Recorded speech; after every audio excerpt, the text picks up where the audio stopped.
Hello all, welcome back to Trinity Software. This is Christabel Dynam. In this video, let us develop a live polling application using Python Flask framework with MySQL database. Poll is an informal process of getting opinion of many people. In our polling app, the users will be prompted with the poll question. That is, user choose their favorite programming language from the given options. So user can vote for their preferred option and see the poll results immediately in the form of a chart. That is progress bar.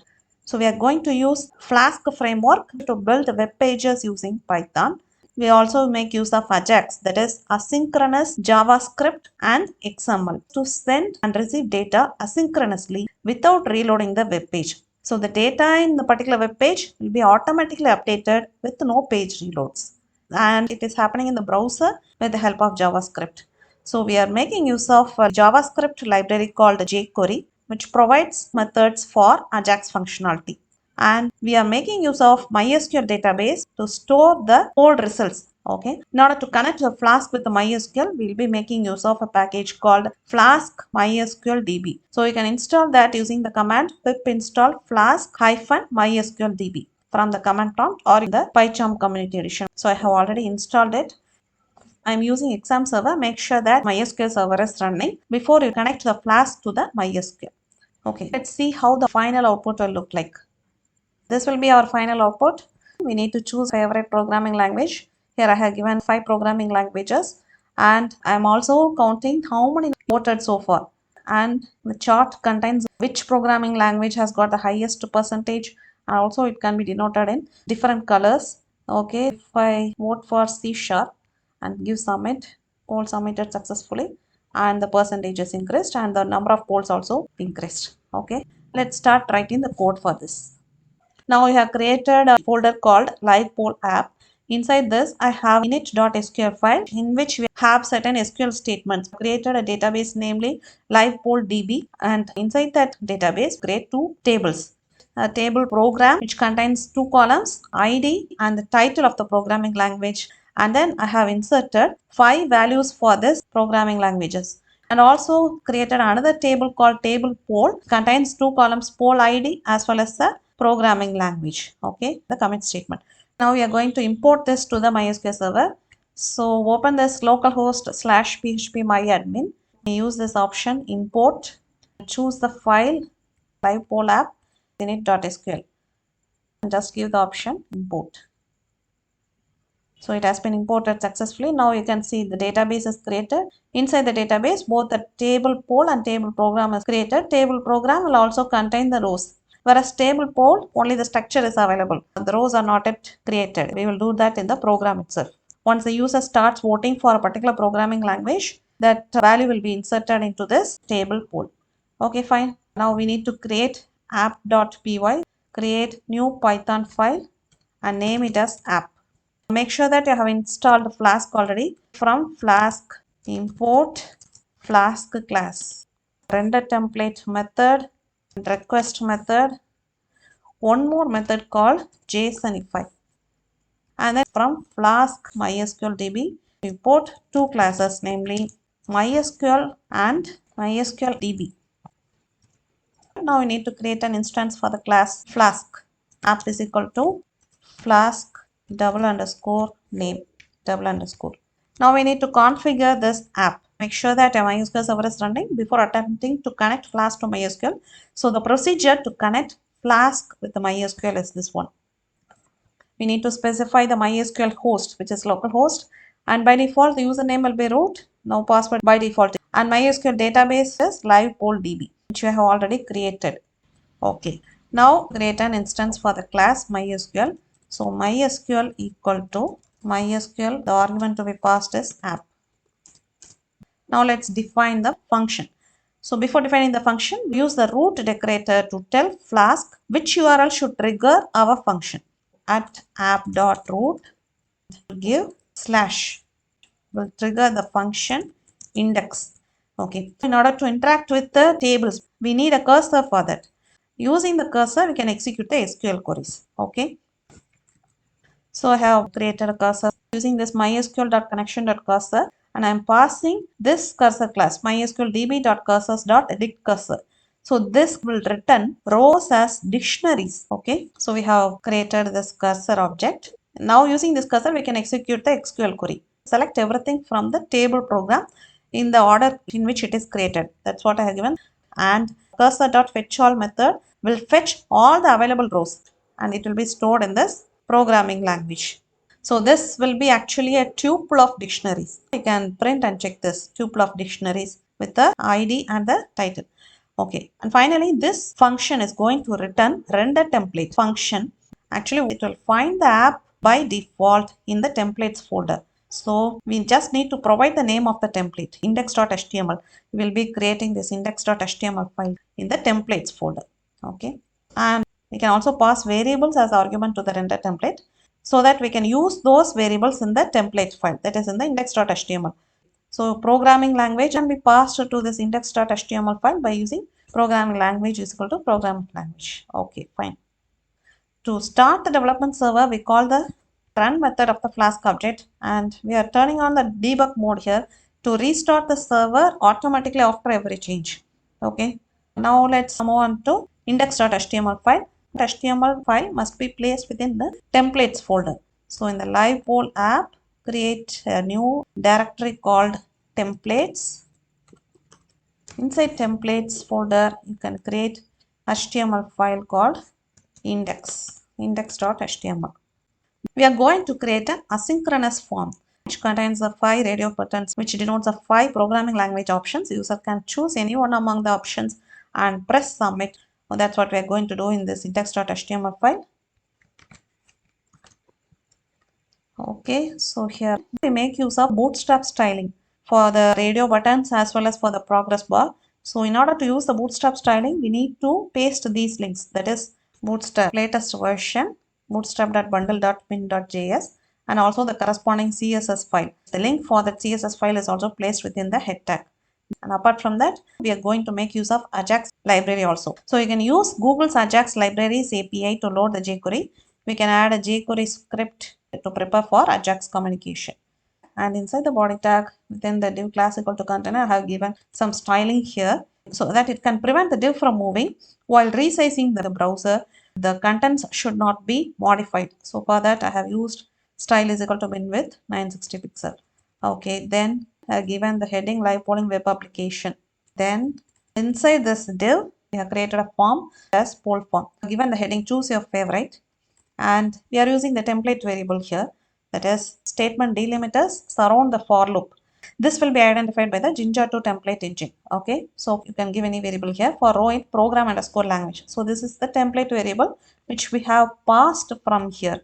Return render template index.html program underscore language. So that is used here. Div class equal to radio. We are giving the label input type. It is a radio button. Set the name and the class for it, and value. It should contain the title. In the table program, it contains the ID as well as the title. We are just retrieving the title alone. So row.title will be the value of the radio button. Okay, I mentioned row.title in label. So this will be done for all the rows in the programming language. So totally 5 rows. And finally, we have the submit button, the ID poll button, and we have closed the form. Okay. And once the user preferred option has been selected and submitted, we need to immediately give the result in the poll result. And the contents of this poll result, we can place it in a separate file called result.html. Okay, now let's go back to the app.py. So we have already selected the contents of the table program and we have displayed the radio buttons. The next thing is, whenever the user selects the programming language, it should be inserted into the table poll. So that can be performed in insert method. So let's write code for insert method now. The root decorator /insert will trigger this function insert, and method by default get method will work. If you want to include post method, it should be explicitly specified. Insert method, I'm creating the cursor object by using mysql.connection.cursor. Okay, if the request.method is post, that is in the form method post. So we are retrieving the poll option from the form. Whatever the poll option the user has selected, that will be stored in this variable. If you want, you can print and check that poll option. Okay. Now insert that particular poll option into the table poll. So the table poll contains poll ID and programming language. Again, poll ID is an auto increment primary key. So it will be incremented automatically from 1. So we need not enter the value for that. So insert into table poll, just the programming language value alone should be inserted. That is the poll option will be inserted. So once you have inserted something into the table, you should call this commit method. Also, we need to close the cursor. And I am defining the message is equal to success so that this can be used in our Ajax code. Okay. Finally, it's going to return JSONify of message. This method in Flask will convert the Python object into JSON formatted responses. JSONify can take one or more arguments. If JSONify contains a single argument, it will be passed straight through to JSON.dumps. If it contains multiple keyword arguments, it will be converted to a dictionary before being passed to dumps. Okay. After inserting the poll option to the table poll, now we need to create the chart, that is the progress bar. So for that, we will use a separate function poll underscore data. Okay, so here methods is equal to post. We have created the cursor object and the query is we are selecting everything from the table poll. Execute that query using this cursor.execute. Okay, as we have seen in the output already, we need the total number of polls that can be obtained using cursor.rowCount. The result will be stored in total polls variable. And also I am executing select star from table program cursor.fetchAll. It is stored in a variable called lang. Created an empty list called pgm underscore list. Now totally we have 5 rows in this table program, right? So for each row in the language, get the title using row of title Python, Java, C or C++, Swift and C#. So that will be stored in this title and you execute the query. Select star from table poll where the programming language is equal to get title. We are doing this so that we are getting the language count. Okay, for Python, how many users have polled? So that count can be obtained using this cursor.rowCount. Now we have the language count as well as the total number of polls. From this, we can find out the percentage vote. That is, language count divided by the total number of polls into 100 will get the percentage vote for a particular programming language. Once you have obtained the percentage vote, now define the progress bar class. So class available in Bootstrap. Progress bar BG success means green color will be displayed, info blue color, and warning will be in yellow, and danger will be in red color. Okay, we are going to have a chart with the different colors as we have already seen in the output. If percentage vote for a programming language is greater than or equal to 40 means we are setting the progress bar class as BG success, or if it lies within the range 25 to 40, set the progress bar class as BG info. If it is between 10 to 25, set the class as warning, or if it is less than 10 means set the class as danger. So now we have set percentage vote, also the progress bar class. Now we'll create lang object. It's actually a dictionary ID of the programming language. Name is the row of title, then percentage vote. All these things are happening within this for loop, right?